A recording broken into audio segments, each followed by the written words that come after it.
over the next few hours, we will see clouds on the increase, I'm sorry to say, or, well, this is the way things go. I'm just the messenger. But it does look like mostly cloudy skies take over after midnight, but we're still very mild for this time of the year. We were seasonable today. Temperature only 1 degree off our average high, made it into the low 60s. We're still hanging out in the upper 50s with a light southerly breeze. And we had to see some sunshine. That is so fantastic. But the clouds are just out to the west of us. I think the rain holds off until we get into the afternoon tomorrow. And that rain is the leading edge of a pretty potent storm system that's going to swing through the Great Lakes. You can see the big jelly roll here, this spiral. And that is a sign that we not only have the very humid air that is wrapping into it, but also drier air. And sometimes that kind of helps to define the various layers that are going on. Meanwhile, farther northwest into western Canada, this is the second system we've been telling you about all week. That one is kind of in line for late weekend. But watch what happens. Here's our little sneaky storm system coming into the Great Lakes region. It will drag rain into Ohio by morning tomorrow, but it'll be west of us. Once we get into the afternoon, that's when the rain starts to catch up to us here in northeast Ohio. We'll continue with on and off rain chances Thursday night and into Friday.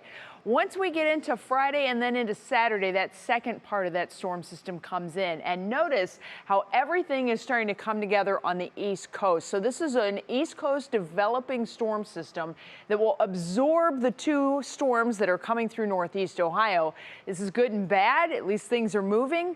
But the bad news is that it's going to lock in a northerly cool flow, and that will most likely mean rain potential as we head through the weekend. As far as tonight goes, the clouds will be on the increase. Temperatures backing down into the upper 40s for the start of the day tomorrow.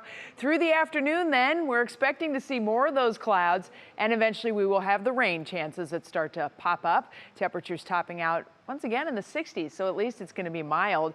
As far as your National Designer hour-by-hour forecast goes, well, watch tonight. This is those clouds that are coming in from the west.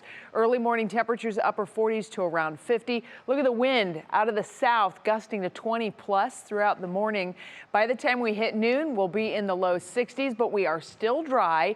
That rain doesn't really start to catch up to us until Thursday night, and remember, it does continue into Friday. So as far as the trends, if the rain is becoming more or less likely, Friday night, Saturday, and Sunday, each day, the rain becomes more likely than where it has been over the past couple of days. So Union Home Mortgage forecast, temperatures come down as the rain comes down too. We'll be in the low 50s this weekend with periods of rain expected. We will clear out on Monday. Isn't that just the way it goes? And temperatures recover beautifully as we head through the middle part of next week.